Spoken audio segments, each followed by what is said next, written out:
माता की दीप प्रज्वलन में हमारी उपस्थिति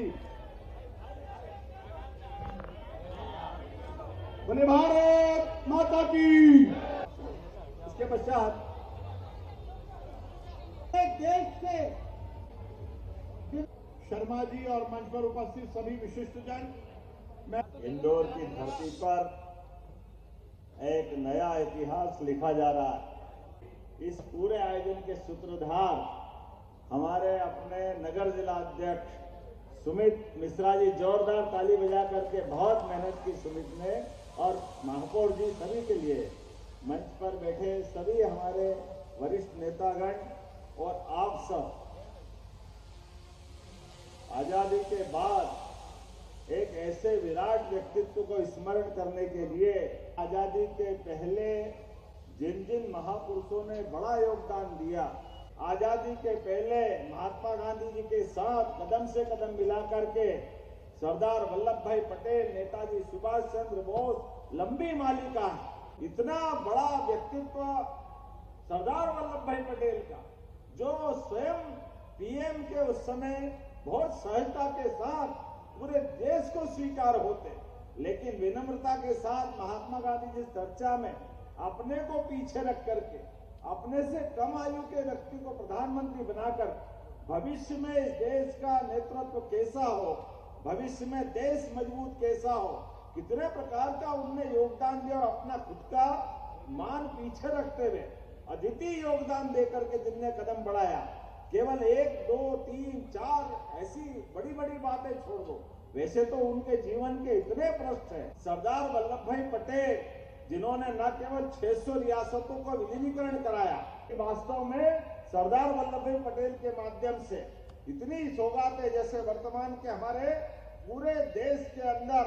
ये प्रशासनिक तंत्र जो बना है, आईपीएस, आईएएस, ये जो भारतीय प्रशासनिक सेवा का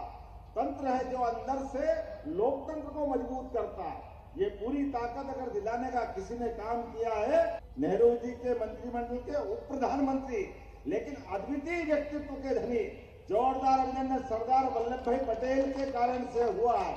मुझे गर्व है इस बात का, ऐसे विराट व्यक्तित्व के लिए भी दलों की सीमा से ऊपर उठ करके यशस्वी प्रधानमंत्री ने श्रीमान नरेंद्र मोदी जी का जोरदार अभिनंदन करें। श्रीमान नरेंद्र मोदी जी का, जिनके नेतृत्व में एक एक करके वो सारी अच्छी बातों को पुनर्स्थापित करने का उन्होंने संकल्प लिया, और वाकई सरदार वल्लभ भाई पटेल की अद्वितीय वो प्रतिमा, जिसके माध्यम से उनके विराट व्यक्तित्व को सदियों तक याद रखा जाएगा। जोरदार अभिनंदन करें मोदी जी के माध्यम से। जिस प्रकार से जब भी मौका मिलता है सरदार वल्लभ भाई पटेल को स्मरण कराने का ये अद्वितीय जो प्रयास हुआ है, हमारे लिए ये भारत माता ये केवल भूमि का टुकड़ा नहीं है, ये भरत भूमि है,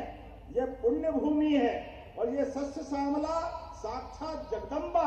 और ये जीवंत है, और जीवंत होने के नाते से इस भूमि के साथ नदियों की जो भूमिका है, शरीर के अंदर जैसे रक्त धमनियां हैं, उसी प्रकार से ये नदियों के माध्यम से हम भारत माता का जीवंत रूप पाते हैं। इसलिए ये यात्रा के साथ हमारी पवित्र नदियों को जो स्मरण किया गया, ये हमारी समस्त रूप से वो जो परिकल्पना है, वाकई अद्भुत है। संघ का हमारा 70वां वर्ष चल रहा है। हाँ, हमें गर्व है, एक राष्ट्रवादी संगठन का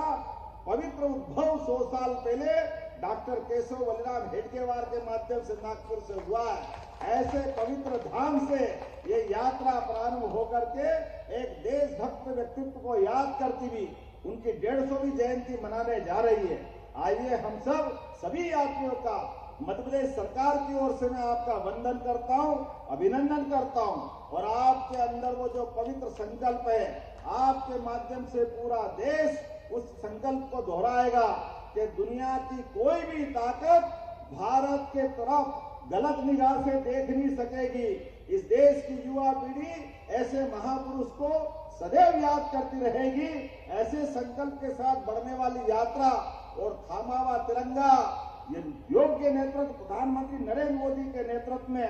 दुनिया के सामने भारत जिस रूप से दिखाई दे रहा है, सच्चे अर्थों में ये हम सबके लिए स्वर्णिम समय है। हमारे लिए गर्व करने का मौका है और हम उसके लक्षण भी दिखाई दे रहे हैं। कदम कदम पर कोई भी देश के साथ कोई भी मामला आता है तो देश प्रथम, इसका उदाहरण अरुणाचल के माध्यम से हमने कल भी देखा और पाकिस्तान को घर में घुस के मारते हुए भी भारत की सेना को देखा। हमें इस बात का गर्व है। आइए हम सब मिलकर के इस यात्रा और यात्रियों का स्वागत करें, अभिनंदन करें। मेरी अपनी ओर से बोले सरदार वल्लभ भाई पटेल अमर रहे, भारत माता की।